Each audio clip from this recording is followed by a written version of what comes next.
ಅವರಲ್ಲ ಕುಮಾರಸ್ವಾಮಿ ಹೇಳ್ತಾರೆ. ನಿನ್ನೆ ದೇವೇಗೌಡ ಹೇಳ್ತಾರೆ. ನಿನ್ನೆ ದೇವೇಗೌಡ ಮಗ ಹೇಳಿದಾನಂತ ಅವ್ರು ಹೇಳ್ತಾರೆ. ಈಗ ಕುಮಾರಸ್ವಾಮಿ ಯಾವತ್ತನ ಸರ್ಕಾರಕ್ಕೆ ಅವ್ರು ಯಾವತ್ತಿಂದ ರಾಜಕೀಯಕ್ಕೆ ಬಂದಾದ್ಮೇಲೆ ಯಾವ್ದಾರ ಒಂದು ಸರ್ಕಾರಕ್ಕೆ ಈ ಸರ್ಕಾರ 5 ವರ್ಷ ಇರ್ತದಂತ ಹೇಳಿದಾರ.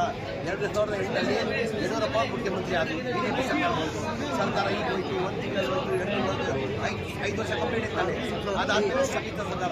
ಬೇರೆಯವ್ರು ಹೇಳಿ ಯಾರು ಹೋದ್ರು? ಯಾವ ಸರ್ಕಾರ ಹೋಯ್ತು?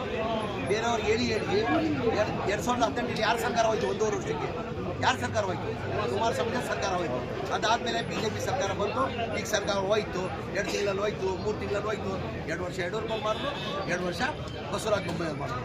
ಈ ಕುಮಾರಸ್ವಾಮಿಗೆ ಒಂದು ಜಗ್ಗಿ ಅಂತಾರಲ್ಲ, ಅದು ಅಡಿಕ್ಟ್ ಅಂತಾರಲ್ಲ, ಈಗ ಒಬ್ಬರು ಡ್ರಗ್ಸಕ್ಕೆ ಅಡಿಕ್ಟ್ ಇರ್ತಾರೆ. ಆ ಥರ ಕುಮಾರಸ್ವಾಮಿ ಈ ಸರ್ಕಾರ ಬೀಳಿಸ್ಬೇಕು ಅಂತ ಅಡಿಕ್ಟ್ ಆಗ್ತಾರೆ. ಕೇಂದ್ರದಲ್ಲಿ ಏನೋ ಸಚಿವರು ಆಗ್ತಾರೆ, ಸಂತೋಷ. ಅವ್ರ ಪಕ್ಷಕ್ಕೆ ನಮಗೆ ಸಂಬಂಧ. ಸರ್ಕಾರ ಬಂದರೆ ಆಗುತ್ತಾನೆ. ಕೇಂದ್ರದಲ್ಲಿ ಬಿಜೆಪಿ ಸರ್ಕಾರ ಬಂದರೆ ತಾನೇ ಆಗೋದು. ಕೇಂದ್ರದಲ್ಲಿ ಬಿಜೆಪಿ ಸರ್ಕಾರ ಬರಬೇಕು. ಆಮೇಲೆ ಕುಮಾರಸ್ವಾಮಿ ಮೊದಲೇ ಮಂಡ್ಯದಲ್ಲಿ ಗೆಲ್ಲಿ, ಅದಾದ್ಮೇಲೆ ಗೆಲ್ಬೇಕು ತಾನೆ. ಈಗ ನಾನು ಮಂತ್ರಿ ಮಾಡಿದಾರಲ್ಲ, ಏನಿಗೆ ಮಾಡಿದ್ದಾರೆ? ನಾನು MLA ಆಗಿದ್ದರಿಂದ ಮಂತ್ರಿ ಮಾಡಿದ್ದಾರೆ. ನಾನು MLA ಗೆಲ್ತಾರೆ, ಮಂತ್ರಿ ಯಾರು ಮಾಡೋರು?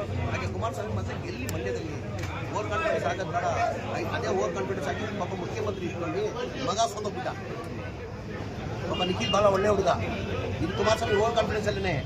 ಅದೇ ಓವರ್ ಕಾನ್ಫಿಡೆನ್ಸ್ ಈ ಚುನಾವಣೆ ಅವ್ರ ಚುನಾವಣೆಯನ್ನು ಮಾಡ್ಕೊತಾ ಇದ್ದಾರೆ. ಅವ್ರ ಚುನಾವಣೆಯನ್ನು ಮಾಡ್ಕೊತಾರೆ. ಈಗ ಅದೇ ಮುಖ್ಯಮಂತ್ರಿ ಇಟ್ಕೊಂಡೆ ಅವ್ರ ಮಗನ ಗೆಲ್ಸಕ್ಕೆ ಸಾಧ್ಯ ಆಗಿಲ್ಲ. ಅದೇ ಓವರ್ ಕಾನ್ಫಿಡೆನ್ಸ್ ಅಲ್ಲಿ ಮೊದಲೇ ಗೆಲ್ಲಬೇಕು. MP ಆಗಿ ಗೆದ್ದಾದ್ಮೇಲೆ ಕೇಂದ್ರದ ಸರ್ಕಾರ ಬಂದಾದ್ಮೇಲೆ ಆಮೇಲೆ ಅದು ಮಂತ್ರಿ. ಸರಿ, ಮತ್ತೆ ಚಿತ್ರದುರ್ಗದಲ್ಲಿ ಒಂದು ಮಾತು ಹೇಳಿದ್ದಾರೆ, ಸರ್ಕಾರ 5 ವರ್ಷ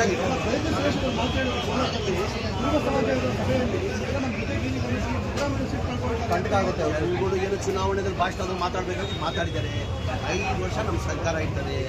ಸರ್ಕಾರ ಈಗ ಯಾರಿದ್ದಾರೆ? ಮತ್ತೆ ನಮ್ಮ ಕುರ್ಚಿ ಖಾಲಿದ್ರೆ ತಾನೆ. ಈಗ ಯಾರಿದ್ದಾರೆ? ಮತ್ತೆ ಅಸರ್ಥ ಮಾಡ್ತಾರೆ. ನಿಮ್ಮ ಟಾರ್ಗೆಟ್ ಕೊಟ್ಟಿದ್ದಾರೆ.